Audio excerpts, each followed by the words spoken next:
Hello, everyone, and welcome to the Deep Dive. Great to be here. This is the place where we take, well, often pretty complex or abstract topics, and we really try to break them down. Yeah, into something you can actually, sink your teeth into. Actionable insights, hopefully. Exactly. And today, we're undertaking a really fascinating exploration. It's something that's just so central to, well, quality of life, really fundamental to design. And absolutely critical, I'd say, to professional fields like dentistry, cosmetic science, even architecture. We're talking about aesthetics.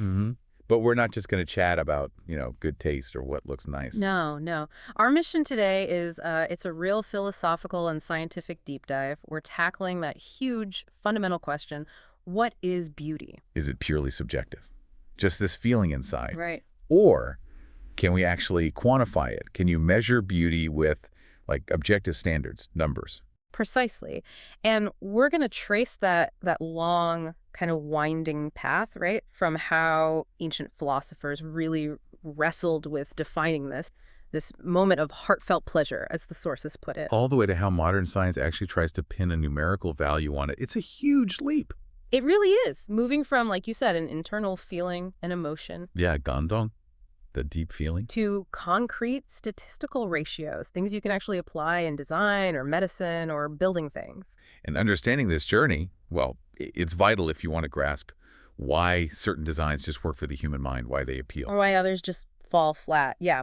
Okay, let's get into it. Right, let's start with the word itself, beauty, or mimé in the original context. Historically, this was, well, almost impossible to really pin down, wasn't it? Oh, absolutely. If you look back, say, 18th, 19th century philosophy, a lot of thinkers basically argued that beauty was indescribable. You couldn't really put it into words. Indescribable. So, like, the feeling you get, that deep emotion, that gandong you mentioned, it just defies language. You can't measure it. That was the view. It's purely internal. It hits you, but you can't articulate why or how in any objective way.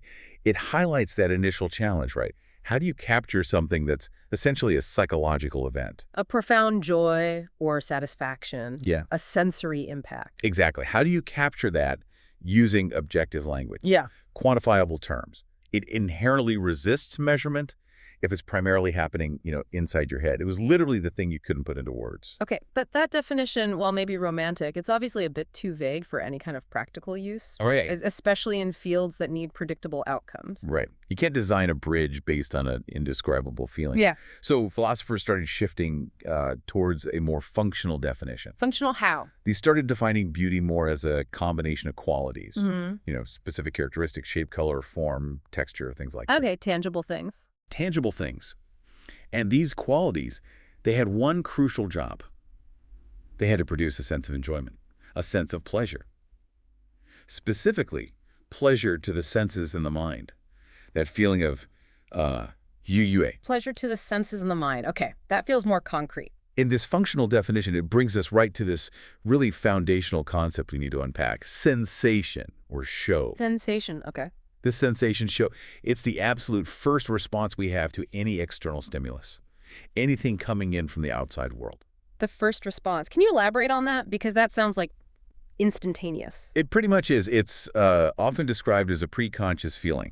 Yeah. It happens so fast, so immediately, that it doesn't necessarily pass through all the complex filters of our higher level thinking, our consciousness. So like before you've even had a chance to really think about what you're seeing or hearing. Exactly. Imagine, a stimulus hits your eyes, your ears. The very moment your nerves register that input, that initial flicker of feeling, that's sensation.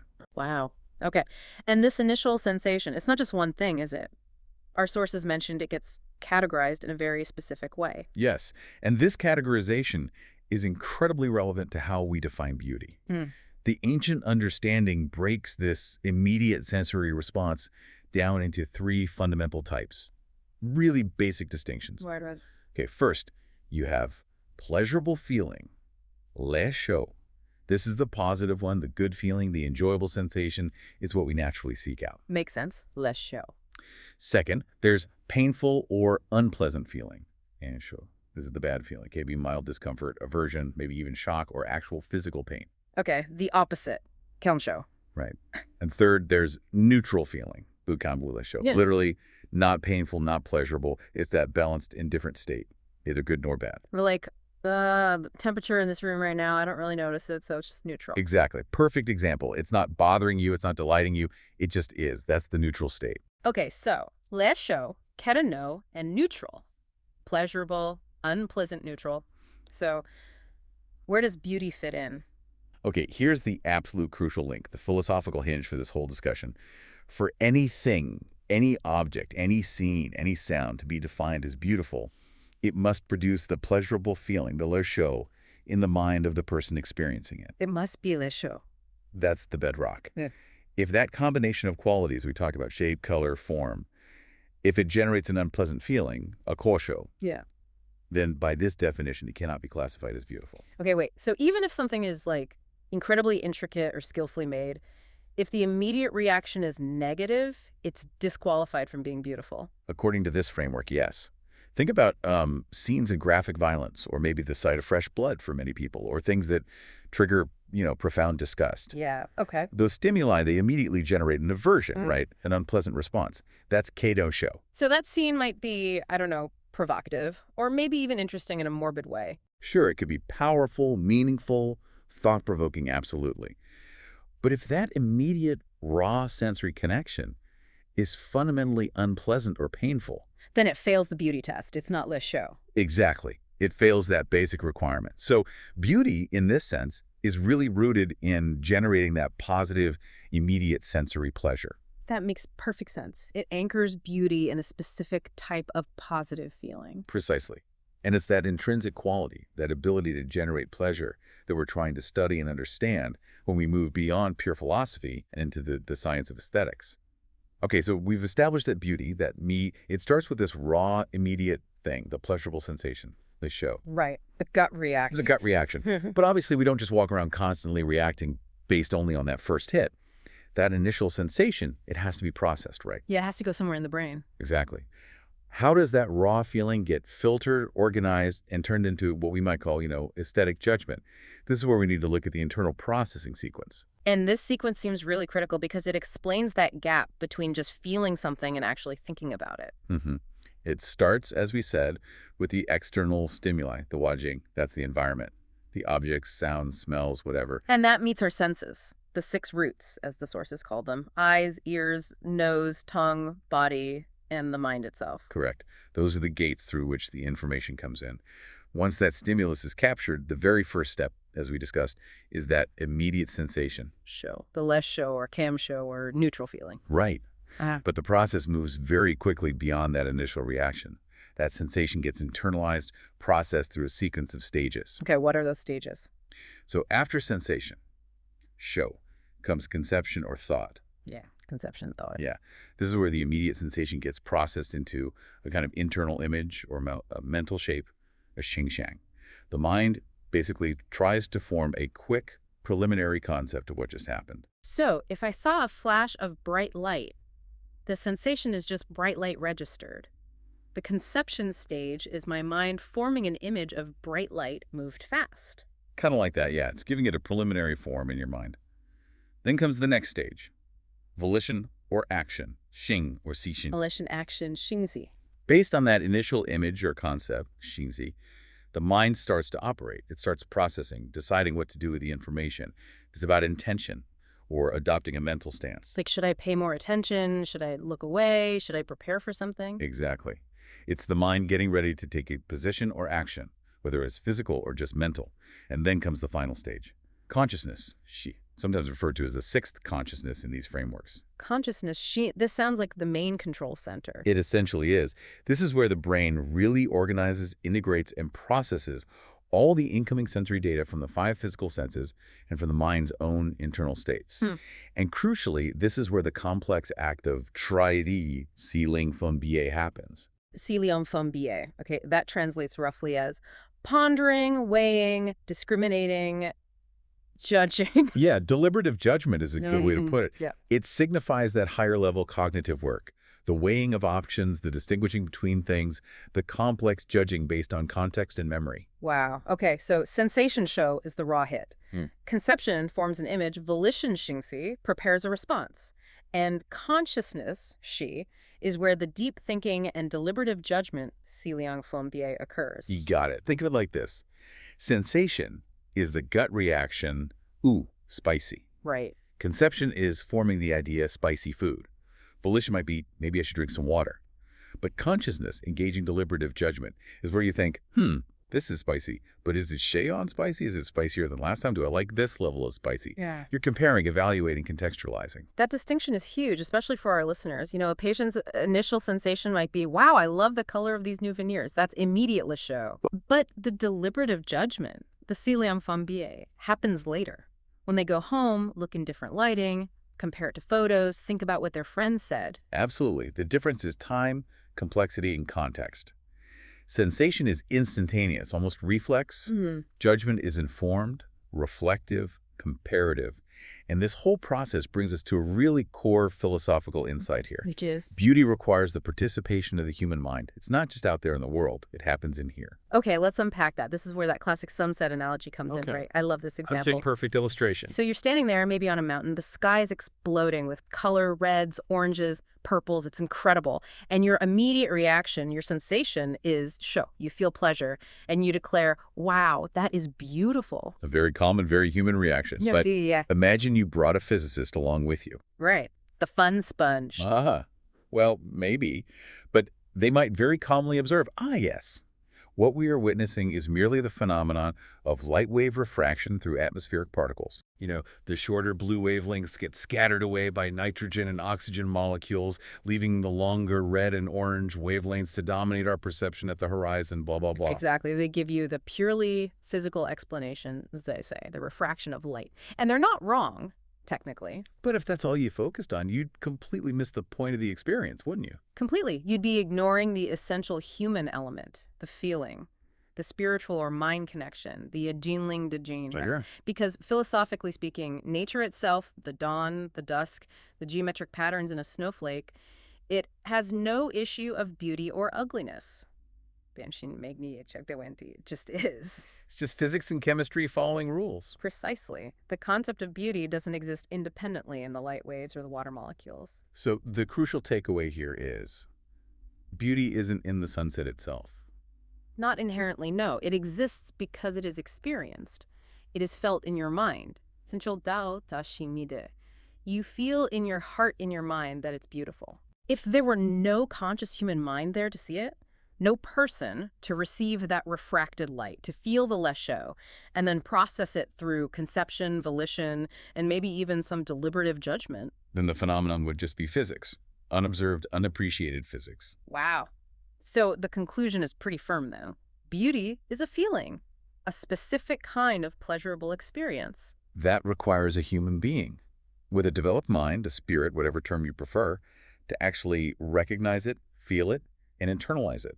Without that internal processing, we just have raw data, not beauty, not aesthetics. Okay, so we've landed on beauty being this deeply subjective, almost spiritual, immediate internal feeling, rooted in that pleasurable sensation, Le Shou. Right. Experience within the mind. So how on earth do you then transform that really personal, sometimes even pre-conscious experience into a formal, structured field of study? Because that's what aesthetics Metsui is, right? The study of beauty. Exactly. Yeah. And that distinction is absolutely vital. Beauty is the subjective pleasure itself, the feeling. Aesthetics, Misui, is the study or the analysis, the tanton, of why that feeling occurs. Okay, so aesthetics asks the why questions. Precisely. It asks, why do I feel this specific pleasurable response?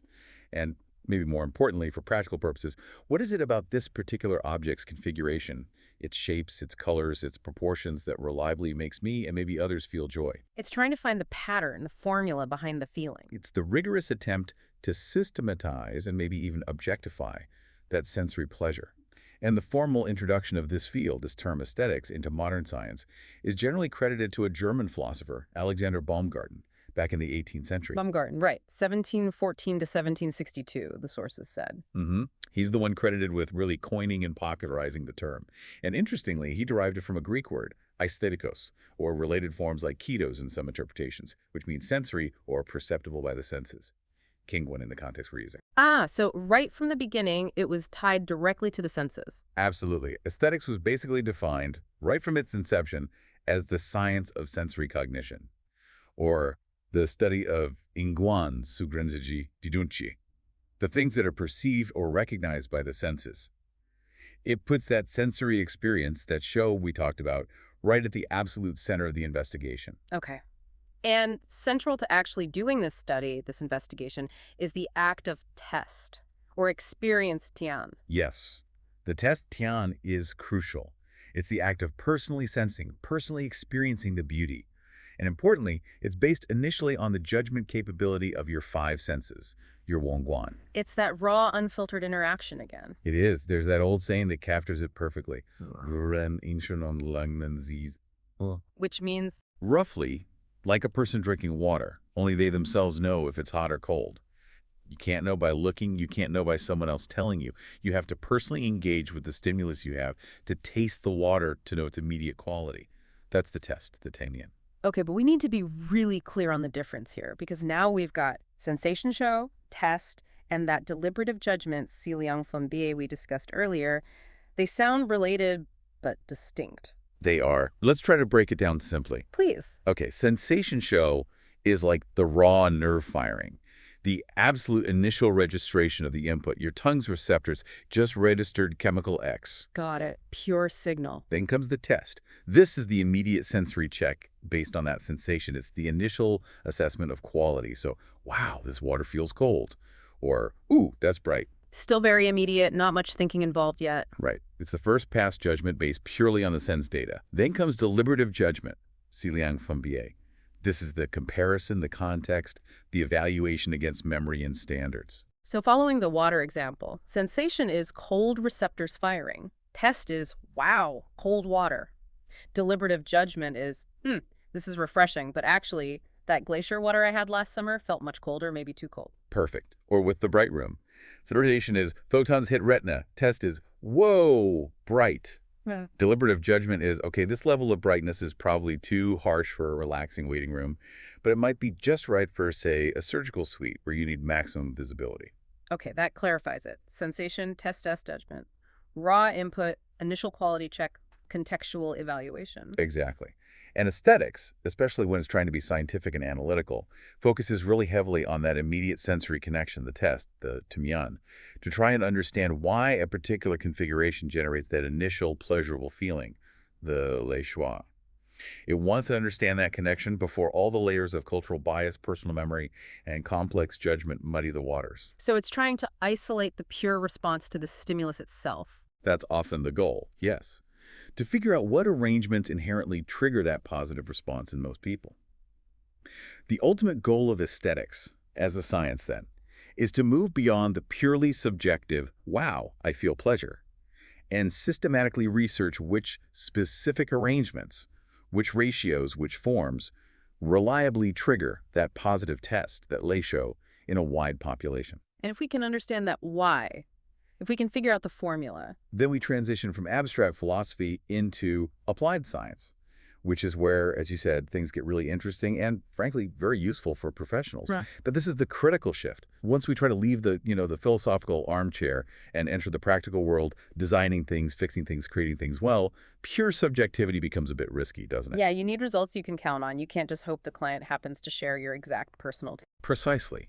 Therefore, aesthetics in its practical application absolutely must aim to ilo, beauty. That means to concretize it, to objectify it. We have to find ways to translate that subjective, pleasurable feeling, the le Shou, into objective, usable, ideally statistical data. Okay, so concretize here really means give the feeling a number or a measurement. In simple terms, yes. That's the essence of it. This process takes something that feels deeply personal, that joy you get seeing a beautiful design, and tries to translate it into a standardized measurement, something that makes it potentially repeatable, predictable, teachable even. How do they even go about doing that? It sounds incredibly difficult. It is complex, but the methodology is key. We have to use standardized measurements, often employing things like computer modeling, running psychological experiments, conducting quantitative studies, asking lots of people, but in a structured way.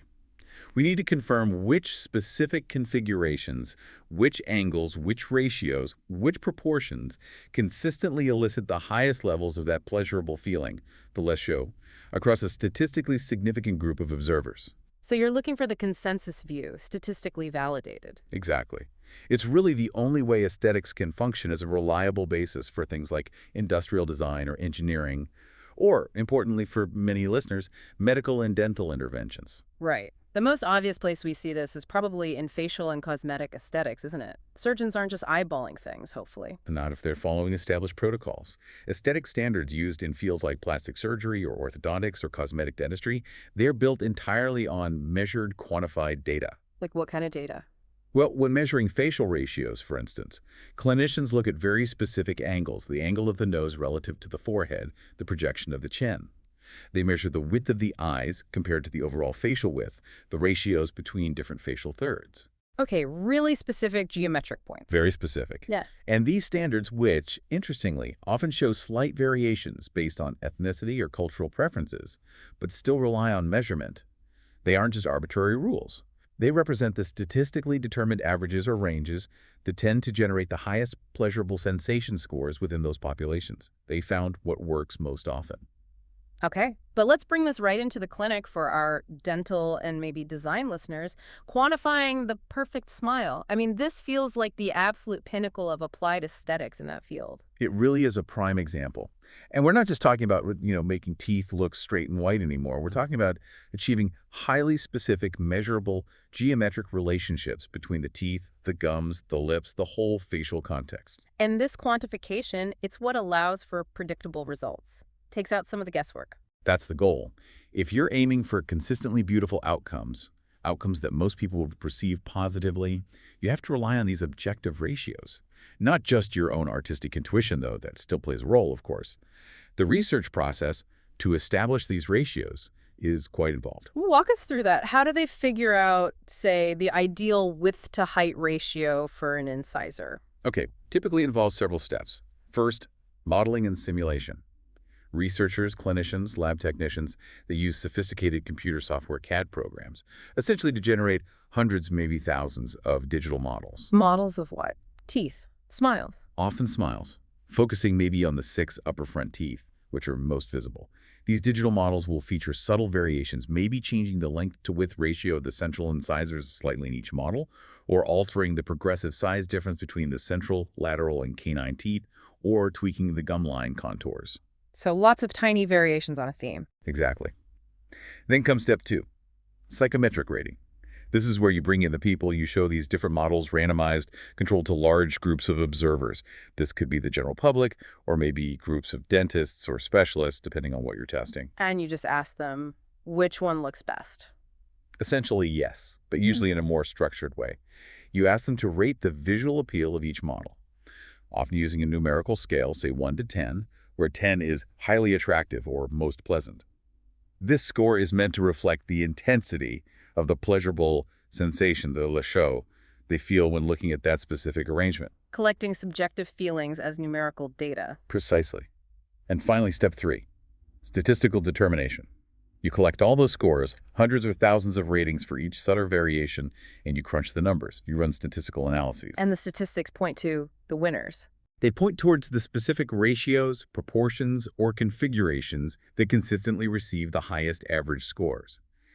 This allows us to statistically determine, for example, that the famous golden proportion, which is approximately 1.618 to 1, often represents the width to height ratio for a central incisor that maximizes that Shou score.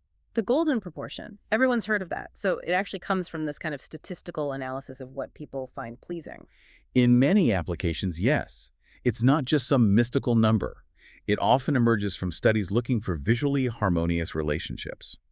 In dentistry, it's frequently applied to the perceived widths of the front teeth when viewed head-on. Perceived width, not actual physical width. Why the difference? Because beauty is in the eye of the beholder, right? It's the visual impression that triggers the aesthetic response, and teeth curve back in the arch.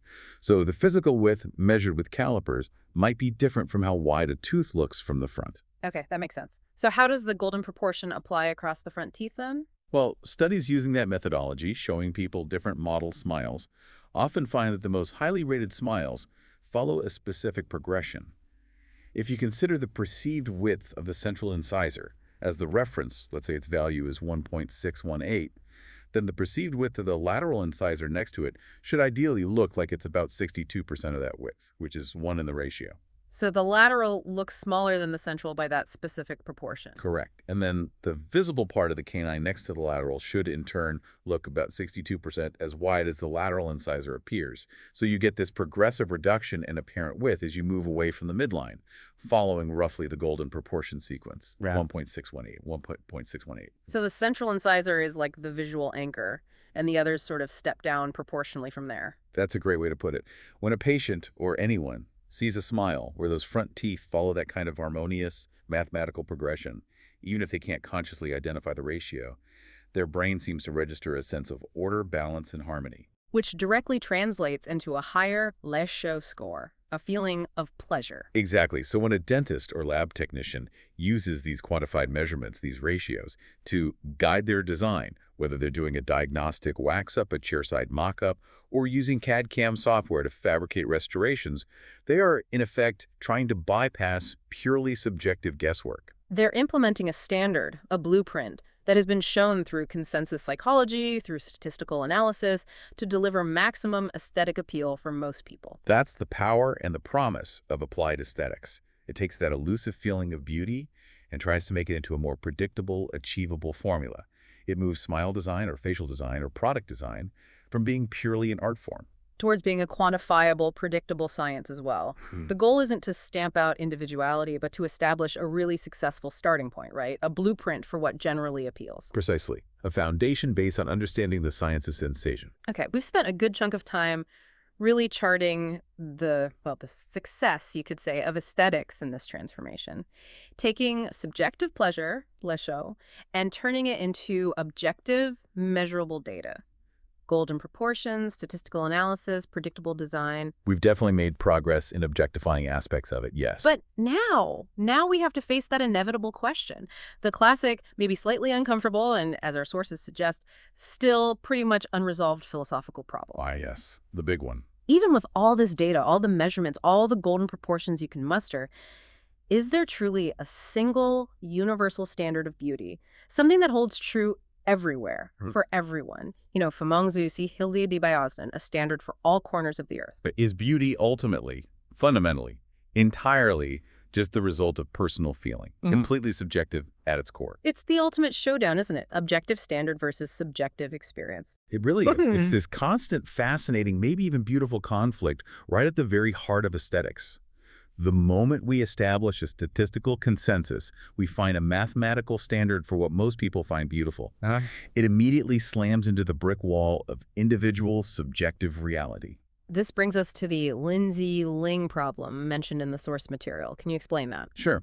It's a hypothetical scenario, but it captures the dilemma perfectly. Let's say we've done massive studies, collected huge amounts of data, crunched all the numbers, and we find that a particular celebrity, let's use the example, Lindsay Ling, her facial proportions perfectly align with the highest scoring aesthetic standards for her demographic. Okay, so statistically, objectively, she fits the ideal based on the consensus data. Right. The numbers say highly beautiful. The consensus agrees. But what if there's one person out there, or 10 people, or 100 or a million, who look at her photograph or see her in person and genuinely, from their core, do not feel that pleasurable sensation? They just don't find her attractive.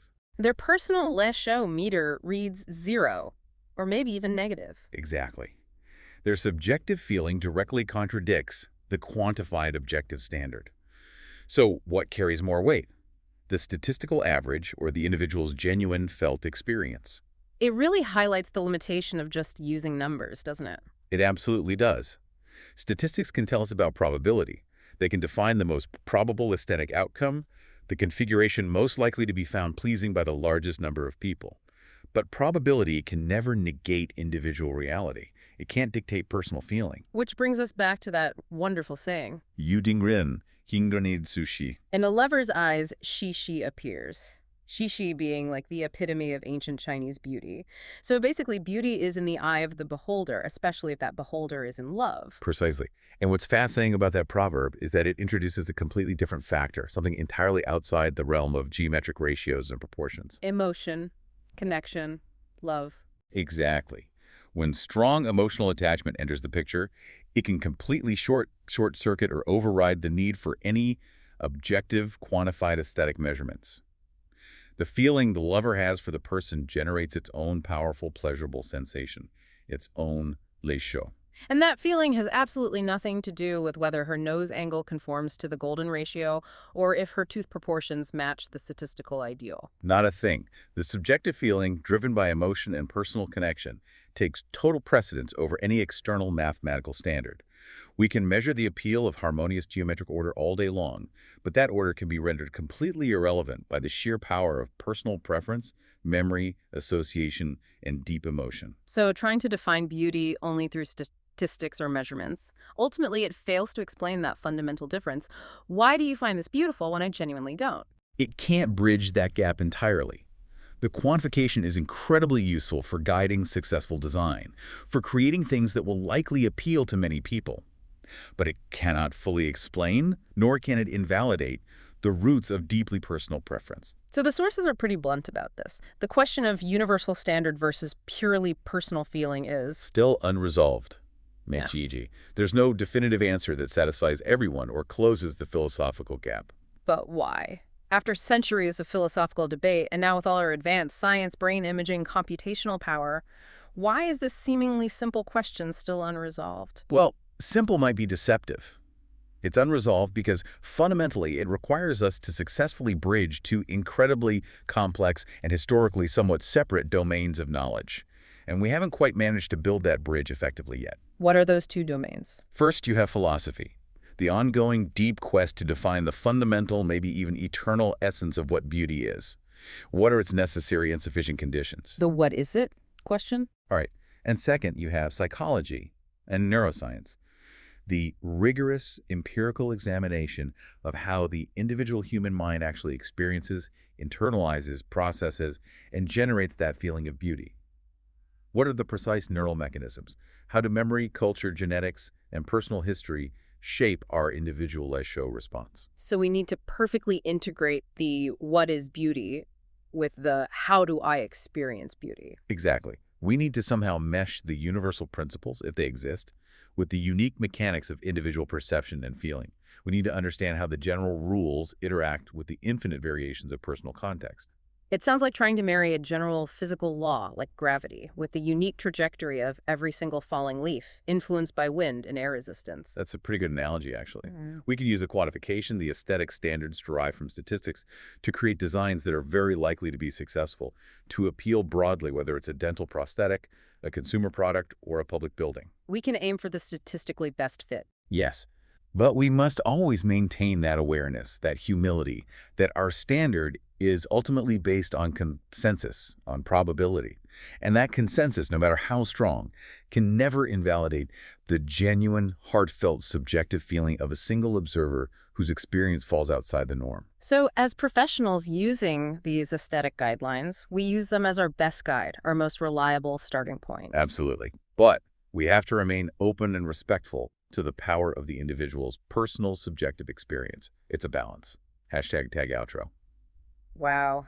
This has been quite a journey, hasn't it? We've really traced the concept of beauty all the way from this deep, almost spiritual realm. That immediate, raw, positive sensation, the Shou. Right down to concrete statistical data points and geometric ratios. We saw how that initial feeling gets processed through our consciousness, conception, volition, and finally the deliberative judgment. And then we saw how aesthetics, the Measurable, emerges as this scientific, ongoing, really quantified effort to analyze that subjective pleasure, to systematize it, objectify it, understand the why behind it.